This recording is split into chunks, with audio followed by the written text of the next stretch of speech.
10, 9, 8, 7, 6, 5, 4, 3, 2, 1, 0. Ignition and liftoff.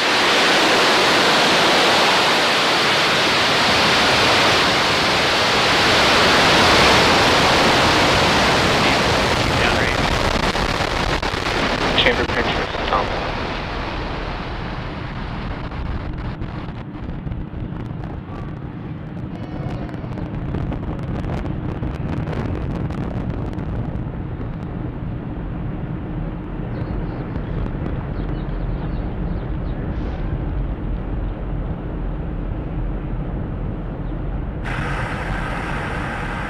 T plus 40 seconds into flight, Falcon 9 lifting off from Space Launch Complex 39A at the Kennedy Space Center. Power and telemetry nominal. Carrying 47 Starlink satellites to low Earth orbit.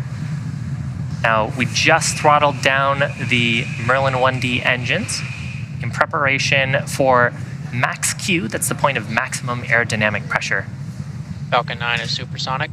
That's the point when the combination of the velocity of the vehicle and the density of the Earth's atmosphere put the highest stresses on the vehicle.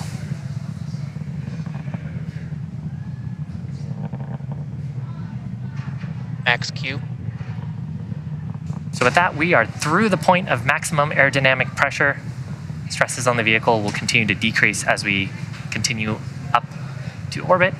We've got 3 events happening in quick succession. First of those will be main engine cutoff, or MECO, followed by stage separation, and then second engine start number 1, or SES1. Main engine cutoff is where all 9 of the Merlin 1D engines will shut down to slow down the vehicle in preparation for stage separation. That's where the first and second stages will separate using those pneumatic mechanisms in the interstage. Right after stage separation, the first stage will be making its way back to Earth for landing, and we will be attempting to recover the first stage today on a drone ship stationed out in the Atlantic named Just Read the Instructions. Vehicle is following a nominal trajectory. Now, while that's happening, stage 2 will continue on its journey with the third event. That's second engine start number 1, or SES1. It'll start its Merlin vacuum engine and take those Starlink satellites to orbit.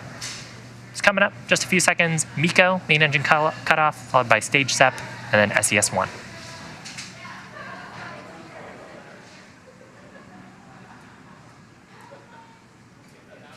MECO.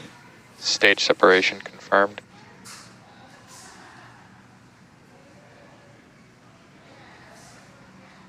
Now we'll see pretty shortly here fairing deployment as well. And second engine stage startup. Fairing separation confirmed. So there on the right-hand side of your screen, those Starlink satellites seeing space for the first time. There's a shot of the Merlin vacuum. You can actually see the fairing halves heading back to planet Earth. And on the left-hand side of your screen, you can see the first stage deploying its grid fins. Both vehicles continue to follow nominal trajectories. Just a quick note on the fairing halves today. One of those is flying for its 3rd time. The other is flying for its 4th. And we will be attempting to recover both halves today using our recovery vessel named Bob. Now, stage 2 is continuing to its target orbit. The first stage, which you can see on your left-hand side, has a couple of burns to make before it can make its way back to planet Earth.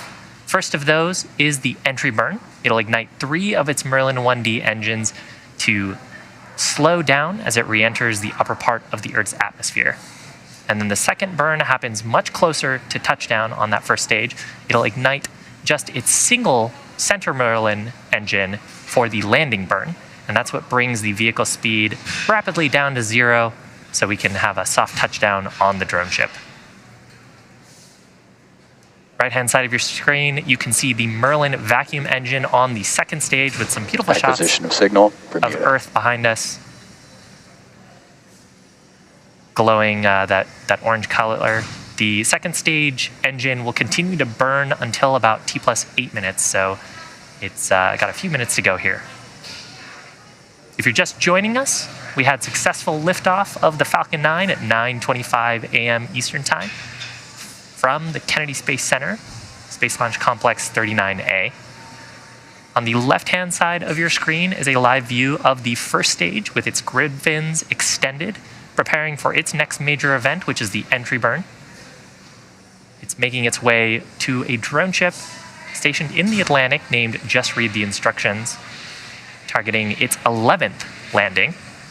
On the right-hand side of your screen is the second stage, carrying 47 Starlink satellites into an intended drop-off orbit.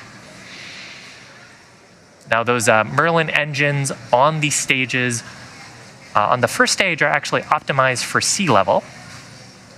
They achieve about 190,000 pounds of thrust during ascent, so during this portion of the mission, and now for descent, a similar amount of thrust.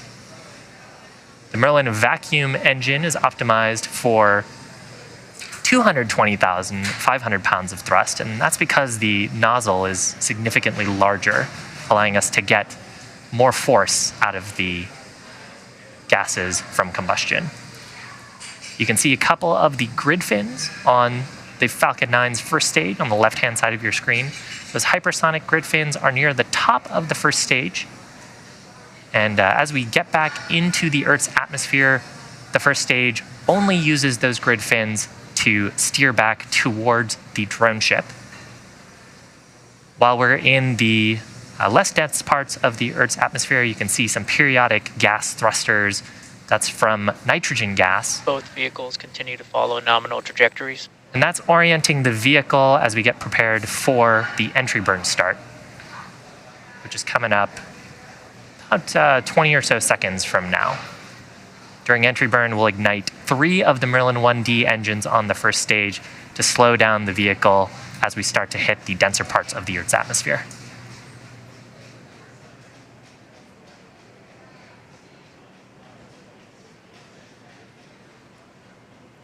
Stage 1, entry burn, startup. Stage 1 FPS is saved. So confirmation of entry burn startup. Stage 2 FPS is saved. This burn lasting just about 20 seconds. You can see rapidly reducing the velocity of the first stage.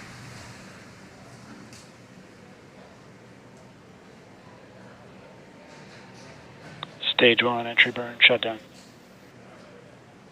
So confirmation of shutdown of the entry burn. From here, the grid fins are going to play a more and more important role as we enter into the thicker parts of the Earth's atmosphere.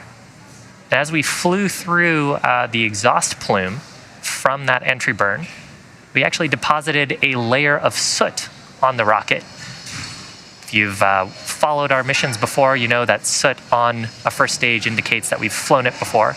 That actually comes from the Rocket Propellant 1 kerosene combustion from Falcon 9's propellants.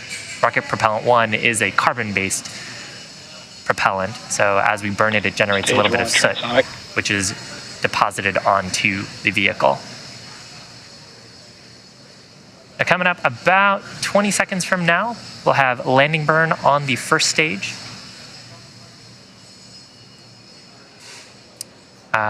We may not have video confirmation of that part of the mission, so I'll try to give callouts if I can hear them on the nets. And simultaneously, so there's callout there for the landing burn start. Simultaneously, during the landing burn, the landing legs will deploy on the first stage for hopefully a soft touchdown, and then the second stage, which we have on our screen, should also complete its first burn. Stage 1, landing leg deploy. So 4 landing legs deployed on the first stage, confirmed by the ground control team. Stage 1, landing confirmed. And confirmation, 11th successful landing of that first stage. Pico. 26th overall landing on Just Read the Instructions. Here you can see a shot there. We also had a call out. Nominal orbit insertion. 2 callouts there on the second stage, confirmation of second engine cutoff, and a nominal orbit, which means those Starlink satellites are right where they want to be for the upcoming payload deployment. Now, those 47 Starlink satellites are scheduled to be deployed about an hour from now. However, we won't have live audio or visual coverage of the payload deployment due to a lack of ground station coverage at the scheduled time. We will regain signal with our ground station at about T+1 hour and 19 minutes So for those of you interested, we'll keep the audio-only countdown nets up on our YouTube channel, and we'll confirm successful payload deployment on our social media channels. So with that and this awesome shot of the first stage, we're going to bring today's webcast coverage to a close. Our team at SpaceX would like to thank the Range and the Federal Aviation Administration for supporting today's mission. We also want to take some time to thank our viewers and all of our Starlink customers for using our service at this time. For more information on Starlink, or if you're interested in signing up for service, head on over to starlink.com. Thanks for joining us, and we'll see you again real soon.